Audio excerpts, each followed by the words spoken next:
coming up. How many Across the country, it's known to be about 82% have excuse me, Minister. Okay. Don't interrupt me. This is not your time for question. You'll have lots of time when you're in opposition to ask questions, if you so desire, or if you're able to keep your seat. For Canadians, could you tell us how many factories full of feces that were actually found? Anybody? How many factories full of feces? That's a direct quote from the minister. How many factories full of feces were found? Just a number is great. This guy's garage. Like and subscribe. Here today, Minister Holland, this is familiar territory for you, starting with the Conservatives for 6 minutes, Dr. Ellis.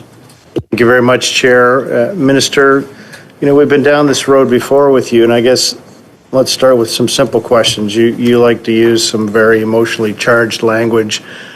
How many Canadians don't have a family doctor? Just a number. Simple. Well, according to the most recent report that was just released by KaiHi, it depends on province. So you say Ontario is at 88% who do. Just the number. The lowest province about 79%. Territories are lower, particularly Nunavut being the lowest. Minister, I'm going to interrupt you because, again, you and I have gone down this road many times, and you said you've read the report. How many? I'll say it perhaps slowly and clearer for you. How many Canadians across the country? It's known to be about 82% have. Excuse me, Minister. Okay. Don't interrupt me. This is not your time for question. You'll have lots of time when you're in opposition to ask questions, if you so desire, or if you're able to keep your seat. That being said, how many Canadians don't have access to primary care in Canada? Just the number. It's estimated at 6.5 million. Actually, if you read the KaiHi report, it says 5.4 million adults, correct? Correct. Yeah. So tell me this, is that number going up or going down? In every province, in every territory, with I believe one exception, that the access to doctor is improving. There's been more doctors added, more nurses added.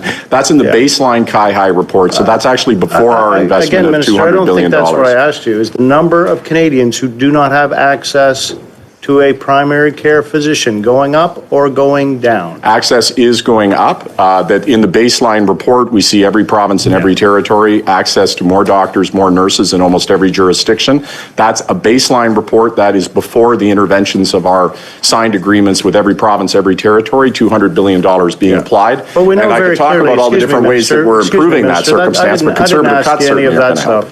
You know, again, if you don't want to be respectful, why do you even bother coming here? I'm sorry, I don't find your questions or your demeanor respectful, so I don't know why I should reciprocate something that is not extended. Point of order, Speaker. Point of order, sir. Yeah. Thank you, Chair. So I'm patiently listening to Mr. Ellis's questioning, and I'm failing to see any relevance to the topic in hand, which is this particular bill dealing with natural health products. So unless he's got a long-winded way of getting to the presentation that we heard and the bill that we are reviewing, like him to focus on the bill that we're talking about. Thank you. Yeah, I think it's valid. I'm not sure that there's a connection between access to family doctors and this private member's bill. This is not an examination of estimates where it's much more wide open. So Point of order, though? I do hope and expect that Dr. Ellis will get to the point. And I think it is a valid point of order. Did you have another one, Ms. Goodrich, or is it on this point? I have a point of order on this point of order. The minister just very clearly said that he doesn't plan on respecting my colleague because he has decided that that is not something he's going to do. I don't think that is befitting of a formal committee meeting. I think there's, I think it's reciprocal, quite frankly, and it's too bad. The witness merits respect, as does the person posing the question, and why don't we treat everyone with respect around here, please? I wouldn't pin it on one side or the other based on what I've heard so far. Did you have something you want to say, Minister? Sure. My reflection was simply that if I'm attacked and treated in the way that I am, I'm going to respond And absolutely, I am here to Thank you. answer questions. Okay, But thank I you. would suggest, Mr. Chair, that perhaps we could start with things germane to Excuse this me, bill. Chair. And Point of order, perhaps in a way realistically, that's to the conducive to witness. finding solutions Who controls instead of this committee? badgering Is it one you, another. Chair, or is it the minister? Please, This Dr. is Ellis, ridiculous. the minister has the floor. It's ridiculous. The minister has the floor. Ridiculous. I do not, I can tell you that and look, I was in opposition. I've been in the position that they are in where you ask questions. Okay, And I am saying that there's not only is the Thank you. conversation not relevant, Thank but you. I don't think that Okay. it's at all respectful. Thank you. Thank you. Thank you, Minister. Now, Mr. Doherty has a point of order. Mr. Chair, it is commonplace within this committee, as well as other committees that I've sat on, that the length of a question is then therefore applied to the length of the answer. Where the frustration comes with this minister is that he tends to go on beyond the length of the time that it took to ask the question. As you know, members are given a specific allotment of time, and it is frustrating when you have ministers appear, not just this minister, but other ministers appear. And I know that this minister is well versed in the art of what we call ragging the puck, and so are other ministers, taking up the time of each member. So when my colleague and others ask a simple question, just the number, that's all that they look to receive. If we wanted the statistics for each province, I would offer through you, Mr. Chair, that would then bode the answer that the minister was going down. I can see that my colleague has done research and has a number of questions that he would like to ask. So I would ask through you to our minister is that if and when he can be concise, to please be concise. A point of order, Chair. Yes, Dr. Ellis. Yeah, I know this is painful for you. I understand that. But since when does a witness get to direct a committee? All I suggest to you, and I know you won't like this, but do your job. Ms. Sito, do you have a point of order, or do you want to intervene on this one? Yes, thank you, Mr. Chair. Mr. Chair, we invited a minister. Let's be respectful. When we are asked the question, minister has the right to give the answer. That's my point. Thank you. 3 minutes and 37 seconds. Thank you very much, Chair. So, Minister, before all of the bombast, back to the questioning here. When we begin to look at Canadians, of course, because of your mismanagement of the health file, they have to look after themselves by virtue of turning to things such as natural health products. So your ineptitude, of course, has led many Canadians, of course, which we've heard from, using natural health products. That being said, how many Canadian seniors are hospitalized every year because of pharmaceutical products? I believe that I was here for natural health products. I don't blame the member for not wanting to ask questions about this terrible bill. I wouldn't want to talk about this terrible bill either. So I understand his desire to talk about anything but this awful bill. I could tell him, because I'll bring it back to the bill, 772 severe adverse reactions from natural health products. That this member is supporting a bill that would not allow our ability to recall products that have those kinds of. So the types of hospitalizations. Chair, Minister, please go ahead, Dr. Ellis. Chair, you know, clearly what we're seeing here is an aversion to answering questions.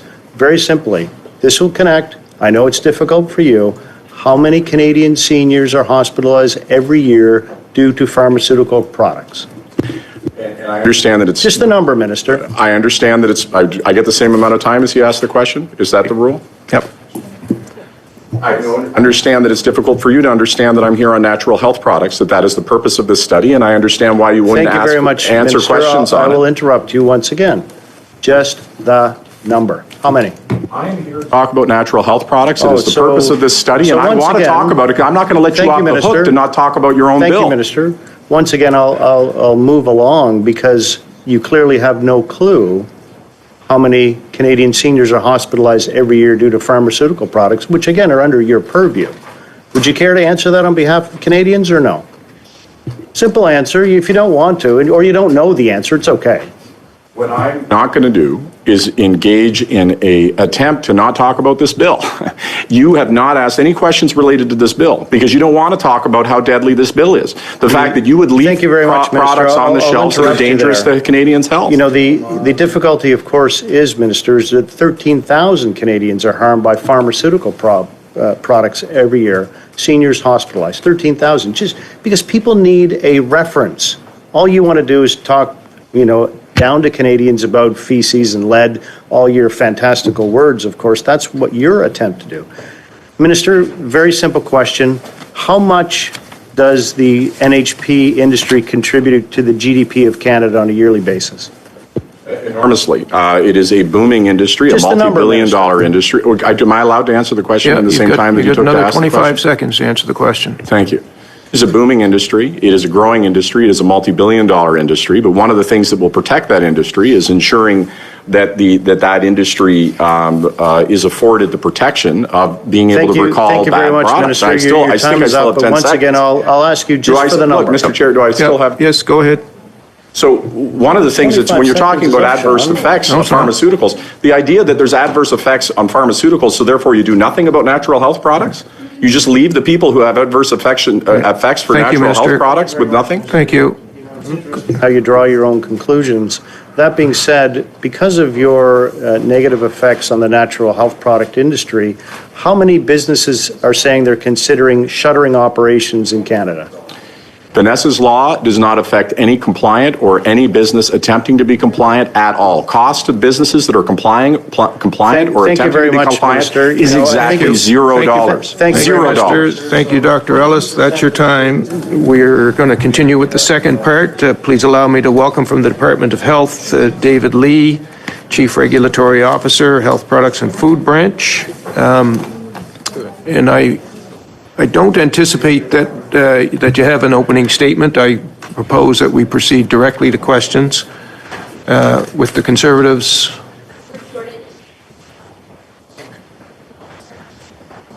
With the Conservatives, who would like to begin? Dr. Ellis, please. Thank you very much, Chair. Thank you to the witnesses for being here. Obviously, you all were part of this. I find it fascinating to hear the minister say he's such a fan of the industry and characterizes factories full of feces. Now, I know that he found that quite humorous, but I would suggest to all of you sitting there in a $13.2 billion industry, and we'll have a chance to hear from industry folks on Thursday, thankfully. But can you, for Canadians, could you tell us how many factories full of feces that were actually found? Anybody? How many factories full of feces? That's a direct quote from the minister. How many factories full of feces were found? Just a number is great. Thank you for the question. I do not have a specific number specific to rat feces. Yeah, thank you very much. Well, let's scale it back a little bit from the rhetoric delivered by the minister. How many factories were found to have feces? Thank you again for the question. We have statistics on what we found of a variety of natures that were of very serious concern to us. I can certainly in that respect. I do not have a number specific to feces. So I guess through you, Chair, I find that very concerning, and I would suggest our industry folks would find it very concerning that the minister went on at length about rat feces and urine and lead and fiberglass and all kinds of other incredibly specific things. But when you look at that, you're telling me that you don't have any evidence to say that that is actually true? Thank you for the question. No, that is not true. We have evidence. We have been undertaking proactive inspections of facilities in this industry. And I want to underline, we have very compliant players in this industry. But for example, in 1 year, after undertaking proactive inspections, we found 42% of sites that had non-compliances or conditions that were of serious concern. Thank you very much, Ms. Holiday. I mean, again, I'm asking very specific questions here to which sadly, on behalf of an industry that, again, is $13.2 billion to Canada's GDP, 92,000 jobs, and I would suggest to you approximately 70 to 90% are female entrepreneurs in small and medium-sized businesses. We just had a minister here with his bombast and utter foolishness suggesting that there were factories full of rat feces and urine, and you're telling me that you can't even tell me how many of these factories there were or if it's even actually true? I can say that we have seen feces and urine in sites. Exactly how many, I can endeavor to find out. I do not know the exact number. I do think the example the minister was given was an attempt to illustrate the high bar at which we would want to use a tool like mandatory recall. It would be in very exceptional circumstances. Thank you very much. With all due respect, of course, that's the expectation that folks would have. You would expect, I suspect, in your own home that you don't want any rat feces or urine. That sometimes may happen. That doesn't mean you're a bad person or you're unclean, etc. And I agree with the fact that, that recall power would be very important. But once again, with all due respect, I have asked now, this will be the third, perhaps the fourth time, that the ministers quoted these things very specifically. But what you're telling me is that, well, I think it existed, but I can't tell you how many times or how many places of manufacture were actually affected by it. You can't give us a number. Is that true? With all due respect, I did not say I think. We have had instances. How many? I would want to go back to my team and look at inspection reports. I do not want to give you an inaccurate number, but we have found these problems on site. So there is no, I think, or confusion on that point. Right. So you have these reports. So we would expect you then to table them to this committee by Friday. I will talk to my team about the contents of an inspection report, including such things as confidential business information, but I will table whatever we are able to table. Thank you very much. And I guess through you, Chair, once again, we're back to this issue of production of documents, aren't we? It is my understanding, of course, that here we're actually here to shed some light on things. We're not here much as Dr. Sharma did last time, made some wild allegations, which again, what we were told when we asked for those documents to be tabled was to go find it yourself. And you know what? That is when the industry, of course, used the esteemed company Deloitte to create a report to suggest how many injuries actually happened, or as Dr. Sharma would have suggested, the hundreds of deaths. But that being said, once again, you're stonewalling a committee who is asking you for documents. You've never actually said, yes, I will provide those. Just tell me, provide those reports, please. A simple answer, yes or no. Table them here to this committee. There's no attempt to stonewall. I will provide whatever I can, and in fact, I've already asked my team to start working on that. Thank you very much, but once again, we hear this language through you, Chair. I'll provide what I can. Provide the reports which the minister states have factories full of feces. This is ridiculous. We have a point of order from Mr. Nakvi. I don't understand how Mr. Ellis feels that he is effective by being I don't think this is a point of order, Chair. I'd like to hear it, and then I'll decide. Thank you. By being rude and taking a belligerent tone to really hardworking members of the public service. They are doing their job. They are not partisan actors in this endeavor. They are subject matter experts who are here to assist this committee to have thoughtful deliberation. And by attacking them in manner in which Mr. Ellis is doing that right now and has done so in the past, I don't think really helps any one of us. Thank you, Mr. Nakvi.